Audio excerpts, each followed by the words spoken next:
السلام علیکم ورحمۃ اللہ وبرکاتہ. وعلیکم السلام ورحمۃ اللہ وبرکاتہ. کیا حال ہے سب کا؟ نحمده ونصلی علی رسولہ الکریم.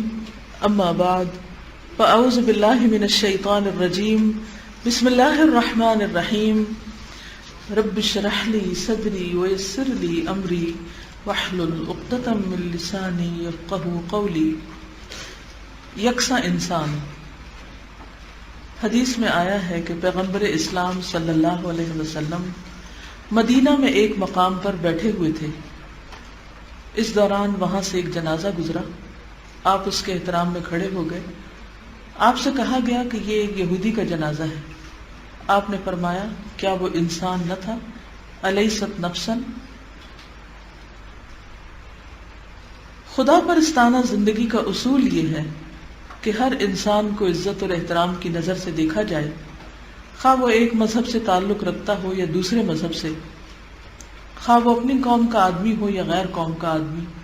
احترام کا تعلق اس حقیقت واقعہ سے ہے کہ خدا نے جس طرح مجھ کو پیدا کیا ہے اسی طرح اس نے دوسرے انسانوں کو بھی پیدا کیا ہے. ایک انسان خواہ وہ کوئی بھی مذہب یا کلچر اختیار کر لے، اس کی انسانی حیثیت بہرحال باقی رہتی ہے، اور اس مشترک حیثیت کی بنا پر وہ تمام لوگوں کے لیے بدستور قابل احترام بنا رہتا ہے.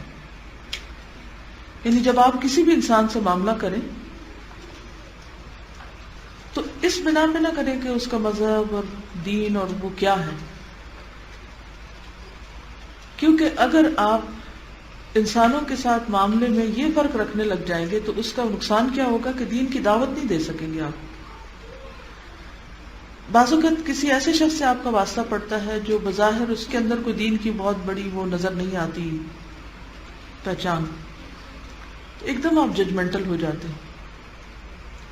لیکن جب آپ بات کرنے لگتے ہیں تو تھوڑی دیر میں آپ کو محسوس ہوتا ہے کہ اس کے اندر اگر ایک یہ خامی ہے تو کئی اور خوبیاں بھی ہیں، وہ آپ نے ابھی ایکسپلور نہیں کی ہوتی.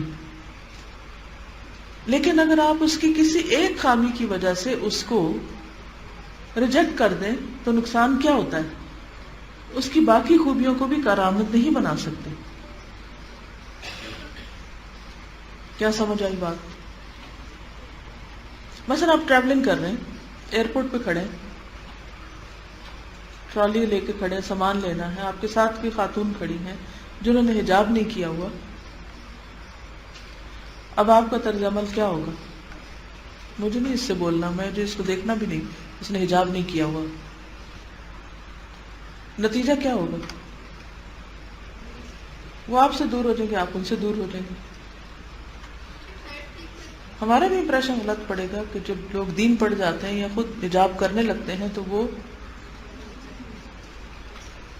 ان کے اندر ایک کائنڈ آف ایروگنس آ جاتی، اور آپ اپنے آپ کو کیا کہہ رہے تھے؟ یہ میری ایمانی قوت ہے، میں غلط بات کو دیکھ کے برداشت نہیں کر سکتی. یہ جملہ آپ کو اکثر ملے گا کہ لوگ بہت زور شور سے یہ کہتے ہیں کہ میں کوئی غلط بات دیکھ کے برداشت نہیں کر سکتی. اگر آپ برداشت نہیں کر سکتے تو آپ اس کی اصلاح پھر کیجئے. مثلا اگر باہر کچھ گرا پڑا ہے، کوئی کوڑا ووڑا، کوئی اور غلط چیز ہوئی پڑی ہے، تو اب آپ دیکھیں کہ میں کوڑا دیکھ کے برداشت نہیں کر سکتی، تو اگر نہیں کر سکتی تو آپ کو کیا کرنا چاہیے؟ اٹھا لیجئے، صفائی کر دیجئے. لیکن ہم اصلاح کی بجائے کیا کرتے ہیں؟ وہاں کھڑے ہو کے چند سلواتیں سنا کے ہم سمجھتے کہ ہم نے حق بات کہہ دی اور کوڑا وہیں پڑا. کیا حاصل ہوا؟ کیا حق کا اظہار بس ایسے ہی کرتے ہیں کہ جہاں سے گزرے وہاں آپ انگلیاں اٹھا اٹھا کے لوگوں کے اوپر چند باتیں بناتے، ان کو تانے دے دیں، اور اس کے بعد آپ کہیں میں غلط بات برداشت نہیں کر سکتی.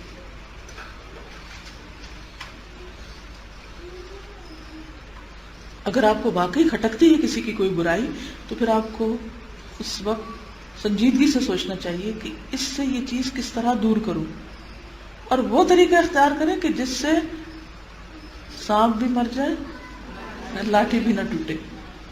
لیکن ہم لاٹھی توڑ دیتے اور سانپ بھی بھاگ چکا ہوتا ہے. لاٹھی بھی گئی، سانپ بھی گیا، حاصل کچھ بھی نہ ہوا. اور یہ کیوں ہوا؟ ہماری بے صبری کی وجہ سے، جس کو ہم نے حق پرست ہونا قرار دیا ہوا ہے.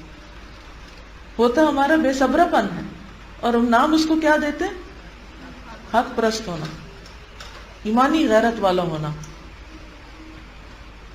جب آپ کسی آدمی کو دیکھیں اور آپ کی نظر اس کے اختلافی پہلو پہ چلی جائے، یعنی ڈفرنس آف اوپینین ہے کسی کے ساتھ، تو اس کا نتیجہ یہ ہوگا کہ آپ اس کے بارے میں نفرت اور توحش میں مبتلا ہو جائیں گے، وحشت ہوگی آپ کو. اس کے برعکس اگر ایسا ہو کہ آپ اس کو اس نظر سے دیکھیں کہ وہ ایک انسان ہے، وہ خدا کا ایک تخلیقی شاہکار ہے، اس کا موجوداتی وجود خدا کی اعلیٰ صفات کی یاد دلاتا ہے، تو ایسی حالت میں آپ ظاہری اختلافات کو بھول کر خدا کی خدائی میں گم ہو جائیں گے. اب مخلوق کے آئینے میں آپ کو خالق دکھائی دینے لگے گا. انسان کی صورت میں آپ ایک ایسی ہستی کا تصور کرنے لگیں گے جو آپ ہی کی طرح خدا کی پیدا کی ہوئی ہے، جو اتنا ہی محترم ہے جتنا آپ اپنے آپ کو محترم سمجھتے ہیں، جس کا تعلق خدا کے ساتھ اتنا ہی ہے جتنا خود آپ کا تعلق خدا رحمان اور رحیم کے ساتھ ہے.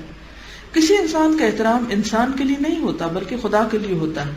مومن جب کسی انسان کا احترام کرتا ہے تو یہ اس کی طرف سے دراصل اس کے خدائی احساسات کا اظہار ہوتا ہے، اور خدائی احساسات کے اظہار کی کوئی حد نہیں. اس کا تعلق کانٹے سے بھی اتنا ہی ہے جتنا پھول سے ہے.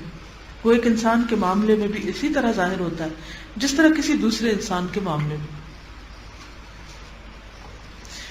بات یہ ہے کہ زندگی میں کبھی آپ کو کانٹے سے واسطہ پڑتا ہے، کبھی پھول سے. ایسا ہی ہوتا ہے نا، آپ رستے میں جا رہے ہیں، ایک شخص ملے گا پھول کی طرح ہوگا، دوسرا ملے گا کانٹا ہوگا، پھر آپ کیا کریں گے؟ کانٹا بھی اسی نے پیدا کیا جس نے پھول پیدا کیا ہے نا. پھر کیا کریں گے آپ؟ صحیح، کیونکہ کانٹے کے لیے ہم بھی تو کانٹا بن جاتے ہیں نا، پھول کے لیے ہم بھی پھول ہوتے ہیں. مثلا آپ کسی بچے کو دیکھیں گے پیارا، وہ بے زبان، اس نے تو کچھ کہنا نہیں آپ کو، تو آپ دیکھیں ہائے کتنا پیارا بچہ ہے، پیار سے ہاتھ لگائیں گے، سب کچھ کریں گے. تھوڑا سا اس سے بڑا بچہ ہوگا جو بدتمیزی کرے گا تو پھر آپ کا پیار دیکھیں کہاں جاتا ہے. کانٹا بھی اسی ٹہنی پہ ہے جس پہ پھول ہے. زندگی میں ہر طرح کے لوگ ملتے ہیں، کانٹے والے بھی پھول والے بھی. قدرتی بات ہے کہ پھول کے قریب آپ جاتے ہیں اس کی خوشبو پاتے ہیں، اور جب کانٹا ہوتا ہے تو آپ بچ کے نکلنے کی کوشش کرتے ہیں. کانٹوں سے محتاط ضرور رہیے، لیکن کانٹے بھی ہمیں بہت کچھ سکھاتے ہیں. کانٹے نہ ہو تو پھولوں کی قدر بھی نہیں رہے گی، اور ہمیں اپنا بیلنس نہیں خراب کرنا. الخلق عیال اللہ، مخلوق اللہ کا کنبہ ہے، اور اللہ کے قریب سب سے زیادہ وہ ہے جو اس کے کنبے کے لیے سب سے زیادہ کیئر کرنے والا ہے. یہ تو اللہ ہی بہتر جانتا ہے، ہم کچھ نہیں کہہ سکتے انہوں نے کیا کہا اور کیا نہیں، کیونکہ آخرت کی باتیں غیب کی باتیں. تو ہم اپنے خیالات کو بس اپنے خیالات تک ہی رکھیں، ہم اس کو اظہار نہ کریں ان کا، کیونکہ غیب کی باتیں ہم کسی کے بہاف پہ کیا کہہ سکتے ہیں کہ انہوں نے ایسے کہا یا نہیں کہا. بس صرف دیکھیں ہم سب کے لیے جو بہت بڑا سبق ہے نا کہ عمل کا وقت یہی ہے. جو چلے گئے نا وہ اپنا ساتھ لے کے چلے گئے. اب جو ابھی وقت ہے نا ان کی باتیں کرنے کے بجائے ہم کیا کریں؟ عمل کے طریقے سوچیں کہ اتنے خیر خواہ ہم بھی بن جائیں، اور جو انہوں نے کیا اس سے زیادہ کرنے کی کوشش کریں. جب تک یہ احساس نہیں پیدا ہوگا نا تو بعض اوقات ہم اس میں بھی اپنا بہت سارا وقت لگا دیتے ہیں. بالکل صحیح. پہلی حدیثیں 70% ہیں، قولی 30% ہے. ہم ہر چیز صرف کہنا جانتے ہیں، کرنا نہیں جانتے. ہم سب کو کرنے کی ضرورت ہے. اور آج جو آیت نور آپ نے پڑھی تو میں اوپر جا کے سوچ رہی تھی جب کلاس ختم ہوئی کہ میں نے کیا سیکھا نا. میں ہمیشہ سوچتی کہ میرے لیے کیا ہے. تو مجھے خیال آ رہا تھا کہ جس کے اندر نور ہوتا ہے وہ چمکے بغیر رہتا ہی نہیں،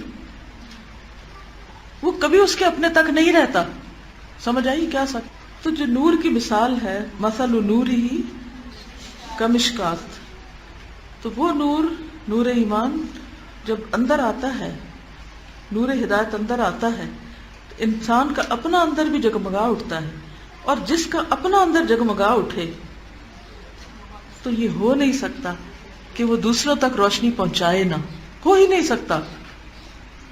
کوئی چمکتی ہوئی چیز صرف اپنی ذات تک نہیں چمکتی ہوتی، یہ الگ بات ہے، کسی کی چمک چھوٹی ہے اور کسی کی بڑی ہے، لیکن اگر چمک ہے اندر، روشنی ہے اندر، تو وہ لازماً دوسروں تک جائے گی اور رک سکتی ہی نہیں۔ تو ہمیں یہ جائزہ لینا ہے، کیا واقعی ہمارے اندر نور آیا ہے؟ کیا واقعی ایمان آیا؟ بالکل ٹھیک ہے، ان کی تو ہوتی ہے، لیکن ہمیں کیا کرنا چاہیے؟ میں جب کسی کے بارے میں سوچتی ہوں نا، تو میں یہ نہیں دیکھتی کہ یہ بندہ تو ایسے کر رہا ہے، میں یہ سوچتی ہوں میں کیا کر رہی ہوں۔ کسی کے بارے میں سنتی ہوں، پڑھتی ہوں، دیکھتی ہوں، مثلاً کئی دفعہ ایسا ہوتا ہے نا کہ ہمارے ساتھ کوئی نماز پڑھ رہا ہوتا ہے، تو اتنی اچھی نماز پڑھ رہا ہوتا ہے، تو میں اس سوچ میں نہیں پڑھتی کہ ہائے کتنی اچھی نماز ہے اور پتہ نہیں کیا ہوگا اور کیسا، نہیں، میں کہتی ہوں میں کیا کر رہی ہوں، یہ شخص اتنی اچھی پڑھ رہا ہے، میں کیا کر رہی ہوں۔ فوراً دیکھیے، ہمیں زندگی میں نا اگر کچھ کرنا ہے نا، ہر چیز کا رخ اپنی طرف موڑ لیجیے، ہر چیز اپنے اوپر ٹیسٹ کیجیے، اپنے اوپر لے آئیے۔ اگر خیر خواہی پڑی ہے نا، تو یہ نہ دیکھیے کہ کون کون خیر خواہ ہے، یہ دیکھیے میں کتنی خیر خواہ ہوں۔ جب تک ہم یہ نہیں کریں گے نا، تو کوئی چینج نہیں ہوگا، تبدیلی نہیں آ سکتی۔ ہم نے بھی کچھ نہیں سیکھا اور کسی کو بھی سکھانے کا ذریعہ نہیں بنے۔ کوئی اور بات سمجھ آئی آپ کو؟ جس بات پہ آپ مسکرائیں مجھے بھی بتائیے تاکہ میں بھی مسکراؤں۔ ان کا کھانا حلال ہے ہمارے لیے، ان سے کھانا پکوا۔ کئی لوگ پوچھتے ہیں ان سے برتن دھلوا سکتے ہیں؟ بھائی کیوں نہیں دھلوا سکتے؟ طعامہم حل لکم، ٹھیک ہے۔ اچھا، کیا وجہ ہے کہ صحابہ کو لوگ دیکھتے ہی مسلمان ہو جاتے تھے؟ ان کے پاس جو لوگ، ان کا کسی سے بھی معاملہ پڑتا تھا تو ان کے اندر تبدیلی آ جاتی تھی، ہمارے اندر ایسا کیوں نہیں؟ ہمارے اندر خیر خواہی کوئی نہیں ہے، دوسروں کی ہمدردی نہیں ہے، ہم دین پہ صرف فخر کرتے ہیں۔ کوئی نیکی کا کام کر لے فخر شروع کر دیتے ہیں، کوئی چیز جان لے فخر شروع کر دیتے ہیں۔ تو یہ جو فخر والی نفسیات ہوتی ہے نا، کہ اپنے آپ کو بڑی چیز سمجھنے لگ جانا اور اس پہ زوم ہونا، یہ پھر انسان کو حقیقت پسند نہیں رہنے دیتی۔ انسان اپنی حقیقت سے، اپنی اصلیت سے اوپر اٹھا رہتا ہے۔ اور یہ ایک عملی ایکسپیرینس ہوا ہے کہ ایک بچی جو 4 سال سے نقاب پہنی تھی، اس نے پہلے دن اتارا اور اللہ نے اس کو ایک ایسے بندے سے ملوا دیا۔ آپ کہیں اور بیٹھ سکتی تھی، وہ کہیں اور بیٹھ سکتی تھی، اور اگر آپ دعائیں نہ پڑھتی تو شاید وہ آپ سے نہ اتنی بات کرتی۔ تو ایک وہ کامن چیز مل گئی نا، کہ کوئی بات کا بہانہ مل گیا۔ تو اگر آپ اس وقت یہ کہتی کہ میک اپ کیا ہوا تو اس سے تو مجھے بات ہی نہیں کرنی، تو یہ کیوں مخل ہو رہی ہے میرے ذکر اذکار میں، تو دعویٰ کا کام تو نہیں ہو سکتا۔ سب سے بڑی خیر خواہی یہ ہے کہ سب سے پہلے لوگوں کے ساتھ کیا کریں، ان کی بھلائی کا طریقہ سوچیں، جس چیز میں بھی ان کے لیے بھلائی۔ اپنا احترام چاہتے ہیں تو دوسروں کا بھی کریں۔ جزاکم اللہ خیرا۔ سبحانک اللہم و بحمدک، نشہد ان لا الہ الا انت، نستغفرک و نتوب الیک۔